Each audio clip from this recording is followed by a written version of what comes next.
Yeah. Straight down the throat. The water temps are slowly starting to rise, getting in that 50 to 55 degree range. And what does that mean, guys? Huge pre-spawn crappie. So in today's video, we're going to be covering key areas that you should focus on this time of year in order to catch the biggest fish of your life. Welcome back to Turner Fishing. I'm Stephen Turner.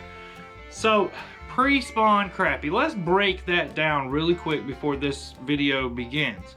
You know, you have pre-spawn, spawn, post-spawn, summer and fall, and then winter. So right now we're at the beginning stages of the year, and basically what a pre-spawn crappie is, for lack of better terms, is a crappie that is feeding up to have enough energy to go spawn. Because when they spawn, it takes a lot of energy out of these female fish, and for the male, because the male's got to get up there and make their beds and all that. So during this time of year, the crappie are really focused on following that bait into the backs of these creeks. So right now, with water temps, you know, in the low 50s to 55 down south, you're probably in the 45 to 50s up there, you know, towards Mississippi or whatever. And in Texas, you're probably, you know, Texas, Florida and all that, you probably have some lakes that are just right now in the very depth of the pre-spawn, you know, that 55 degree water range. Now, a lot of people say it's the moon and all this, but I'm gonna tell you now, if you're not out there right now, like if you're planning a fishing trip, you need to make it in the next, you know, 2 to 3 weeks, I would say, if you want a chance to catch the biggest fish of your life. So what are some key areas that you really need to focus on this time of year? So we're just gonna break it down, you know, try to get everything laid out so you can get out there and catch, you know, a fish of a lifetime. That's what this video is about. We're not trying to catch numbers, which is very possible in the same areas if you do certain things, but it's very possible to catch your personal best. Breaking it down simple terms is these fish are going from their winter mode to their pre-spawn mode. You know, their winter mode, they're either A, you've had muddy water and they're kind of up shallow-ish on the flats, and they're going to push back off into those creek channels, river channels, or B, you know, you've got a clear body of water. They were in that 20 to 30 foot range on those brush piles, on those creek channels, on those ledges, and now they're just going to follow that bait and feed up pretty much. They're, you know, they've got a taco truck out here, and those crappie are following that taco truck all the way to the back of the creek. And so you've got to get out there and figure out the best areas to intercept where they're going. Those bigger females are going to be the first to come up into those creeks in order to feed up for the spawn. Now you may think the males are going to be the first ones to come up through there, but honestly the males don't have to eat as much as the females do. That's why when you catch one with a huge belly on it, it's normally a female. Some key areas that we can focus on this time of year. You know, time and time again, I have said for almost every stage of the spawn. You know, I made a video on this last year, probably the year before that too. But channel swings in your creek leading to pockets that are protected by a north wind or a east wind. Because those are going to be your hottest water. Which I'm going to make a video on here in the next couple weeks covering, you know, a bunch of lakes that you guys suggested on my community post the other day about, you know, what water warms up faster. So you want to find, you know, if you're coming down in a creek and you find a nice channel swing that has access to deeper water and access to shallow water at the same time, that's where you really want to focus on.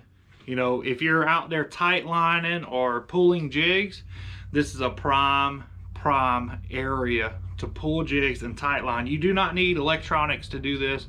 You can find it on your phone, you can find it on a paper map, Look for these areas that I'm showing you right now on your body of water. You know, set your jigs or your minnows, you know, anywhere from 5 feet to 15 feet, depending on the depth of your lake. You know, don't have everyone at the same depth, but remember what rod is at what depth. And once you get a couple bites on that one depth, then switch everything over to that depth and keep playing around with it, and you'll find the mother lode, or you'll find the biggest fish of your life. Now, for you live scopers out there, this is prime time to set your range on about 60 feet and look for those giants. Don't spend time trying to catch the 8 to 10 inchers. Put your foot on that trolling motor. If you're using a remote, you're doing Livescope wrong. I hate to tell you. Put your foot on that trolling motor, find the biggest fish you can find, and catch it. It's that simple, guys. And if you want to learn how to do that, I do have some openings up for an electronic trip. So send me an email at crappiemanjigs at gmail.com. It's in the description below. This is not a guided trip. I am not a guide. I will teach you how to use your electronics. And I will teach you how to target the biggest fish out there with Livescope. Now, the biggest key to all this, though, if you do have a 2D or down imaging, is to idle through these creek channels. When you're idling through these creek channels, you're not exactly looking for crappie. You're looking for your bait. You want to see what depth your bait's at. You want to see how big of balls of bait you have, because if you have really, really tiny balls of bait, but they're spread out, that means there's more fish in the area eating the majority of the time. Now, you could have a huge wall of bait and only a few fish down there eating. Normally, there'll be broken up bait balls when you find an area in that creek that a lot more is getting, you know, messed with, because they'll break up as the fish are coming up and eating them. That's kind of what you really want to look for this time of year. There's no targeted structure. There's no, you know, docks are better, bridges are better. Now, those do play a big part. Like if you have a really sunny day and then you got a bridge that has a creek channel, that bridge can really play part, but they're not going to be holding onto that bridge for the most part. You may have a couple fish that hanging out on that bridge, but the majority of your fish is going to be in that river channel or in that creek channel, feeding on the shad that's coming through and out that bridge. What are some of the best ways to target these fish? Now, I covered it, you know, at the beginning of the video, tight lining, you know, or pulling jigs. You know, I don't really cover that a lot on my channel because I don't have the setup for it. You know, you really need the remote control trolling motor, and honestly, I don't really care for it. Now, if I do get like an Ultrex or something that comes with the remote and the foot, obviously I'd probably do it more. But tight lining, you know, when I say tight lining, I'm talking like 8 poles out the front. You know, minnows on every one of them. I'm not even going to worry about jigs. I mean, I sell jigs for a living. We're not even going to worry about minnows. We're going to have 8 poles on the front, and every one of them is going to be at a different depth between 5 and the bottom. Whenever you get a bite, start changing them up, and that's how you're going to catch your fish. Now, long lining jigs, I have no clue how to teach you how to long line jigs. It's not something I've never done. I'm a 1-pole user, so I cannot teach you how to do that. I'm sure there's a video on YouTube to teach you how to do that, but this time of year, prime time to pull jigs, catch. I mean, I got buddies that limit out within a couple hours pulling jigs. It's insane. Now, if you're out there single poling like I will be, obviously this time of year, I'm gonna tell y'all right now, the new OG, that 2-inch with the fork tail on it, is a game changer. They want that bigger profile jig this time of year. They want that easy meal. They're trying to feed up. They're not going to exert a bunch of energy trying to eat little bitty minnows. They want a big old shad. They're going to put that big old shad in their belly. They're going to put a bunch of big old shads in their belly. And then they're going to go up shallow and they're going to do the dirty. But get into that creek channel, these arms on your lake. Start idling. I don't care if you have a $100 depth finder or a $4,000 depth finder.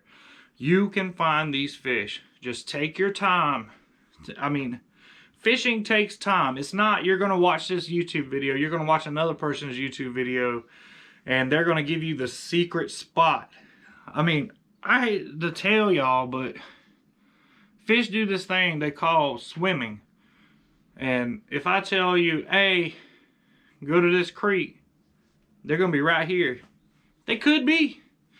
But at the same time, if you don't put the time on the water, if you try to find fish by watching other people, you're never going to learn anything. Get out there. It don't matter what, if you got a hook, a Piranha Max, a Garmin Echo Map, a Garmin GPS, a Helix, it don't matter. Look for bait. Look for fish under the bait. There'll be, you know, a bait ball, then some dots up under it. Figure out what depth those dots are in. Start casting around. Start trolling with your minnows. And I can guarantee you this pre-spawn, you're going to put some limits. You're going to put some giants. You've got to get out there though.